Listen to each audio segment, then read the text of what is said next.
I hate to have to say that, but this is real talk. And there are faculty members who are not the supportive people that we would want them to be and actually act as barriers to your end goal of successfully defending your dissertation. So you want to make sure that you're talking to classmates that are further along. Welcome to the Writing on My Mind podcast. I'm your host, Dr. Emmanuela Stanislaus, doctorate coach and diversity consultant. I finished my doctorate in 4 years while working full-time, traveling the world, and balancing a busy social life, and now I'm on a mission to create community for other BIPOC women to complete their doctorate degrees. Join me as I discuss the ups and downs of pursuing a doctoral degree. I'll be sharing personal stories, and I'm bringing some friends along for revealing conversations about their doctoral journey and provide inspiration for others to level up as doc students. Hello, and welcome to another episode of the Writing on My Mind podcast. I'm your host, Dr. Emmanuela Stanislaus, and we have just a few more episodes left until the end of season 2. I know it's hard to believe that the end of season 2 is right around the corner. We'll be ending just before Thanksgiving, and I'll be taking a much needed break. For the last episode of the season, I'll be sharing things that I would do differently knowing what I know now. I was thinking that it might be fun to incorporate some of the things that you might have done differently knowing what you know now. So, if you would like for your thoughts, your ideas to be incorporated in the show, send me an email or a DM or PM on Instagram, Twitter, or LinkedIn, letting me know what that something is. Again, that is something that you would do differently in your doctoral journey to help others who are thinking about starting this journey or those who are already on the path. So let's work together to help other women of color doctoral students, and send me an email to writingonmymindpodcast@gmail.com or send me a message on Instagram, Twitter, or LinkedIn. I'll put all of those links in the show notes. And if you want your thoughts incorporated, send it to me by Friday, November 19th, and I will be sure to include some of your thoughts to help others. I can't wait to hear all of your thoughts. But today, I want to talk about choosing the right dissertation committee members. This is a process that can be very elusive, yet the implications are huge. So, you want to take the steps necessary to make sure that you're doing everything in your power to build a team that will help you. But first, let's talk about the role of the dissertation committee. The dissertation committee is usually made up of 4 or 5 people who are there to guide you as a doctoral candidate to the finish line. The committee is typically led by one chairperson who shoulders most of the responsibility of providing you with feedback and direction throughout the course of your dissertation. Although it's typical to have one chair, there are cases in which 2 people co-chair a dissertation and share the duties between the two. The dissertation committee typically comes into play after you've completed and passed your qualifying exams. However, there are times where you may have a committee in place that will assess your actual qualifying exams before you start the process of defending your dissertation proposal. However, it's not commonplace to have the committee really come into play before you start the process of getting prepared for your dissertation proposal defense. So now that we know the typical role of the committee, why does it even matter that you take the steps to find the right folks? The reason why is because your committee members can make or break your process and your overall experience. You'll have to answer to these people for at least a year's time, and in many and most cases, it's longer than a year. The committee members guide you through the proposal, the dissertation writing phase, and the final dissertation defense. Each member's role is to serve as a mentor, and they will be the ones to determine whether or not your research meets the criteria established to pass and graduate with your doctorate. Because of this, you'll want to make sure that you take the time and care to put together a group of people that will help you be successful. Now, I think that there are three types of people that you will want to include on your committee. The first is what I call a supporter slash encourager. And I see this person as the committee member that you can turn to help you stay the course. As you've heard from many of my guests on the podcast, as well as my own story, the doctoral journey is paved with plenty of challenges and self doubt. And it's a good idea to have a member of your committee that you can count on for an encouraging word or additional support along the journey. The second type of person that you'll want to include in your committee is what I call the challenger. And this is a person that will challenge your thinking and push you in ways that will help you to be a better researcher. They ask you questions that help you to think through the decisions that you're making, and they ultimately make your dissertation study as well as the final written document that much stronger. The third type of person that you'll want to include is the technician. This is a person that has the technical experience to critique your work.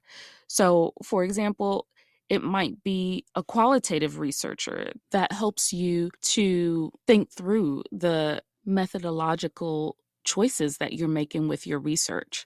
And side note, you will want to make sure that if you're engaging in qualitative research, that you have a qualitative researcher on your committee. And more than likely, your chair would align with or be knowledgeable in your methodology, but it might also be a good idea to have a second person who can serve as a methodologist for your dissertation research. So, again, to recap, we're looking for a supporter slash encourager, a challenger, as well as a technician. And you might be able to find people who have a combination of all three of those things. In addition to those types of people, I wanted to provide some other things that you might want to think about when you're thinking about both your chair as well as the members on your committee. You want to make sure that you are choosing faculty who are responsive. So you'll have to ask yourself, in the past, have they answered emails promptly? Are they student first centered, which may help you to get an understanding of how they may approach you during the dissertation process? You'll also want to examine if that faculty member is known to be a roadblock to other or past students.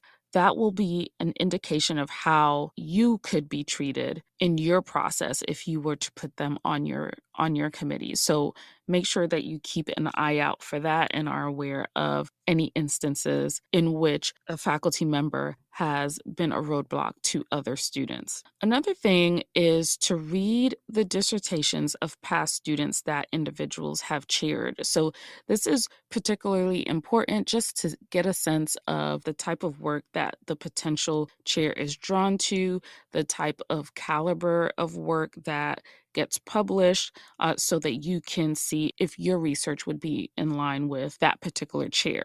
And last, you want to talk to classmates who are further along in the process to see who are the supportive committee members and those who act as barriers to completing dissertations. And I hate to have to say that, but this is real talk. And there are faculty members who are not the supportive people that we would want them to be and actually act as barriers to your end goal of successfully defending your dissertation. So you want to make sure that you're talking to classmates that are further along and try to see who those individuals are in terms of the ones that are supportive and the ones who have been known to be roadblocks to past students. And when you hear of those who do act as barriers or roadblocks, keep those people as far away from your process as possible, period. We're trying to graduate, we're trying to successfully complete this, and we don't have time for those who will get in our way. So that is my advice for that. Now, when you're thinking about your chair, you want to think about everything that I previously explained. However, you want to keep in mind that your chair is an important part of your process. The chair sets the stage for approving your dissertation topic, approving your committee members, reviewing and approving every portion of your dissertation, and providing the green light for you to defend. So you want to make sure that you are choosing the right chair that will help you along the process. You want to choose a chair that has a reputation for helping students reach the finish line. Again, to this point, you want to talk to other classmates that are further along than you to get a sense of the reputation of various faculty members. You want to make sure that you choose someone that you get along with and has a genuine interest in your work. So, why is that important? You will be spending a considerable amount of time with this individual.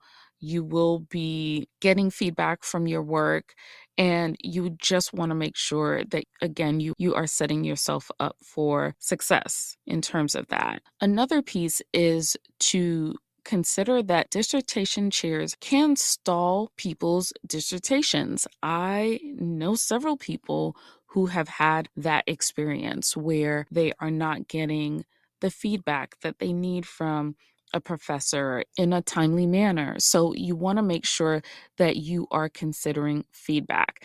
And the way that you can do this is to think back to your experience during your coursework and think about the type of feedback that you appreciated. Did you need thorough feedback? Do you need quick feedback?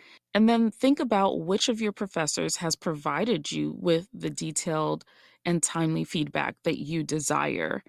These are individuals who will likely be good candidates to serve in the capacity of a dissertation chair for your dissertation committee. Now, when thinking about your committee and your chair, you definitely want to make sure that you look into the policies of your specific program. For example, some programs will only allow up to 4 committee members, while others will say between 3 or 5.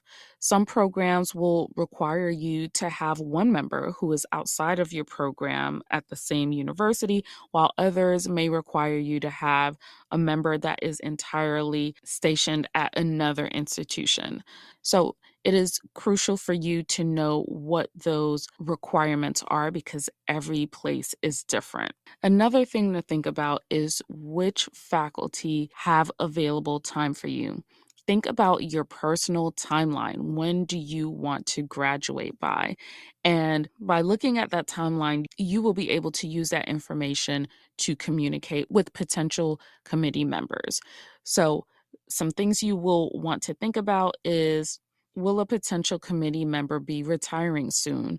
Will a potential committee member be taking a sabbatical soon or during the time that you hope to defend? Is the faculty tenured?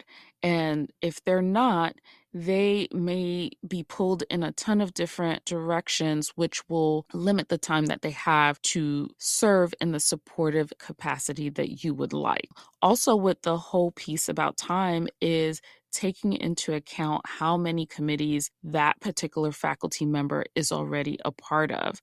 Depending on how many they have, again, they may not be able to dedicate as much time as you would like. The other thing that you'll want to think about is your future. What are some of your future goals? Having these people serve on your dissertation committee allows you to forge deeper connections and relationships with them that can potentially lead to collaboration opportunities in the future or other ways that they can serve in a mentor capacity or serve as a reference for you for future endeavors.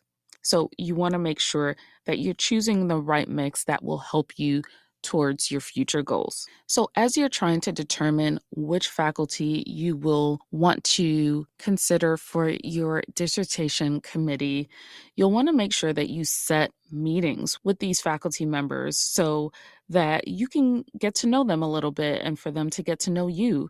You'll also use this time to gauge their research interests and their expertise so that you can get a sense for if those things align with the research topic that you have in mind for your dissertation. You'll also want to have conversations with your chair once you've established who that chair is to ensure that you're choosing people that they work with.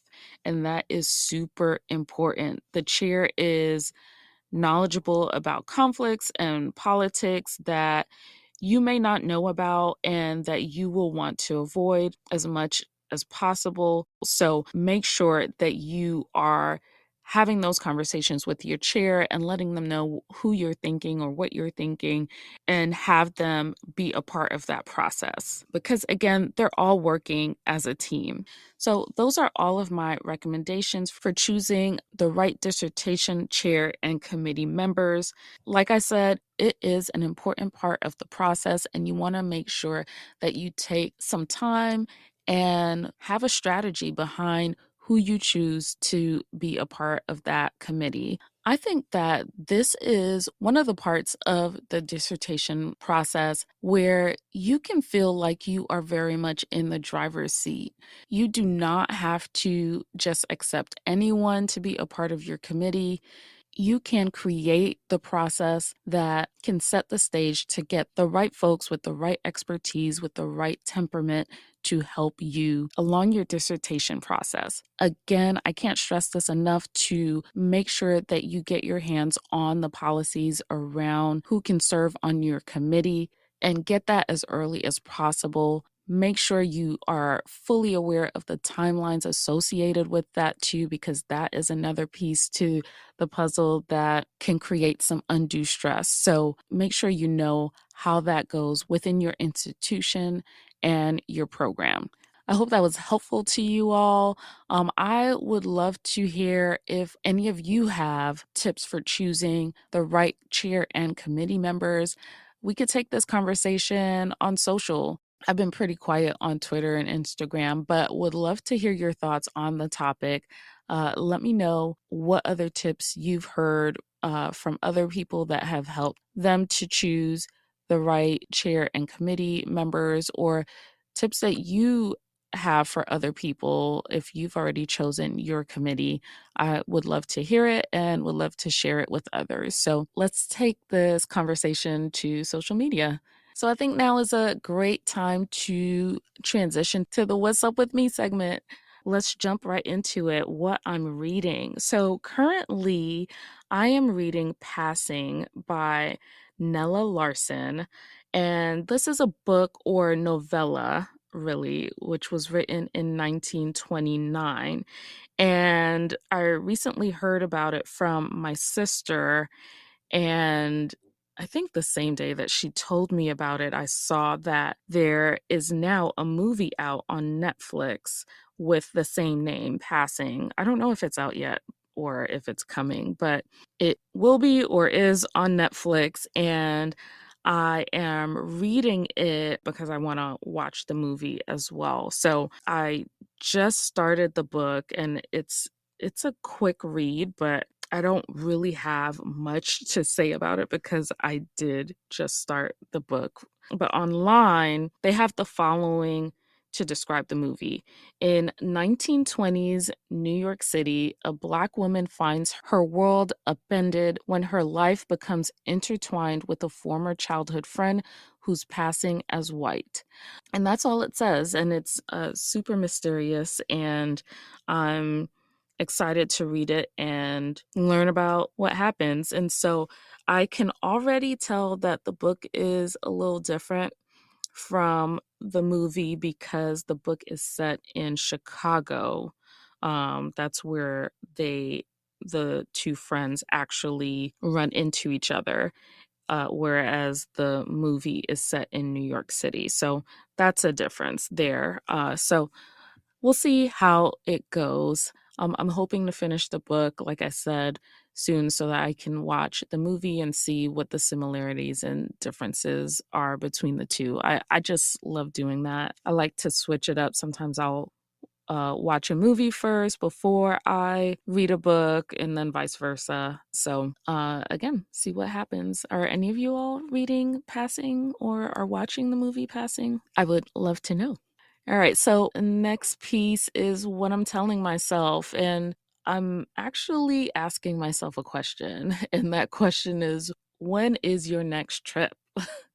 I just came back from my trip to North Carolina, which I shared a couple of weeks ago, and I went to meet up with some mentors that have become friends, and it was everything that I didn't know I needed. It was a quick reset, but a reset nonetheless, and I came back just feeling refreshed. I went up to Greensboro, North Carolina, and just relaxed. I didn't do work at all. I didn't sign in to work. I didn't think about work. It was great. And so I am hoping that I can plan some sort of time off in the next month or so, because I just realized, just the benefits and just how much I need rest. So that is what I'm telling myself. Something that made me smile recently, I had a conversation with someone the other day and started thinking about our favorite bosses. And it made me think about Min Yan Chin, who was my favorite boss when I started my first job out of grad school from my master's program. She was the boss that I totally needed as a new professional who didn't know what they were doing, totally stressed out, and just trying to figure out everything. She encouraged me to think big and that it's okay to make mistakes. And she also provided a safe place for me to be my full self. She eventually wrote one of my recommendation letters for the application that I submitted for my doctoral program after she earned her own doctorate, which was also something that encouraged me to pursue mine over the years. And unfortunately, she unexpectedly passed away before I completed my degree. And it's really crazy. She passed away at a very young age, and I truly miss her. But I am grateful for the time that we had and the impact that she had on me till this day. And, just the thought of that conversation that I had about bosses really made me think about the impact that Mignon had on me and the way that she motivated me to do great work, but to also care for myself. In her words, how she embodied professionalism and again, the safe space that she created for me and others motivates me every day. So that is the What's Up With Me segment. And that concludes this week's episode. We have 2 more episodes left in the season. As a reminder, don't forget to send me the things that you would do differently, knowing what you know now. And don't forget to let me know if you have any other tips for how other doctoral students can choose the right dissertation committee chair as well as committee members. On that note, I'll see you on Twitter or Instagram or LinkedIn, and I'll also see you on the next episode. Bye. Thank you for listening to another episode of the Writing on My Mind podcast. If you'd like to support the podcast, make sure you subscribe and rate the show on Apple Podcasts and spread the word to other women of color doctoral students to grow our community. Be sure to follow me on Instagram and Twitter at Dr. Emmanuela.